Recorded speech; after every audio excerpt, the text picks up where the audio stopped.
All right, Dina Andrews in Levittown. We've done aeration for last fall. She's looking for some landscaping, a little bit of black mulch, a little bit of trimming, some weeding, and some topsoil seed and starter fert and such. So starting up front, she said she had another company do the mulch earlier in the year, and they kind of like volcanoed it around the tree and choked it out.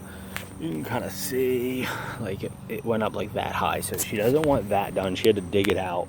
But honestly, there's just a lot of mulch kind of piled here, and it's just kind of elevated above the grass. So what she wants done is just dig out and remove all this old mulch. And then I don't know how it looks under there, but ideally we would try to get her a nice cut edge around it, and then even dig down a little bit depending on what the roots look like for this tree. It's not a huge tree, so they're probably not huge roots, but ideally try to dig down a little bit and then put mulch in.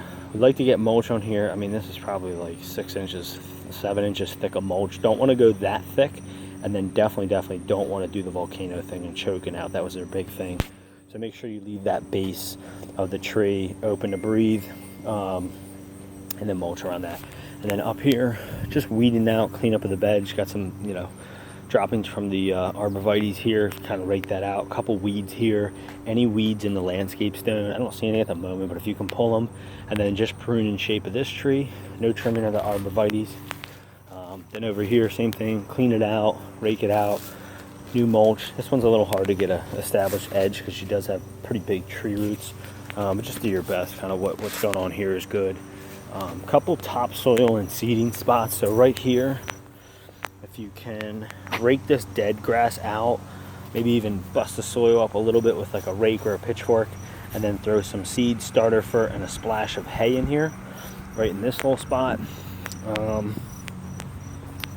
Same deal over here. Don't need to rake out too much, but this whole area where you see it's kind of patchy, just want to rake in some topsoil, seed, starter fert, hay, all in this area.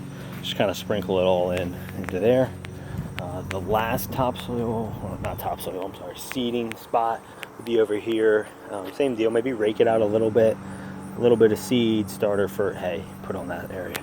So that's it for the seeding, that's it for the front. And then moving to the back, it's going to be weeding, basically just weeding back here and a little bit of trimming. So any weeds growing up through the stones, if we can weed them out. Weeds up through the stones, weed them out. And then all around the shed, just kind of pretty much just have to like hand pull the weeds out, but clean up the weeds, all the stone around it. Weeding out there, weeding out here, and then moving over here. So this bush, just do light trimming of like the crazy funky stuff that's sticking out all over the place, and then weeding out of the stone over here, and any weeding out right there. And that's it. No other trimming or anything. Nothing else going on.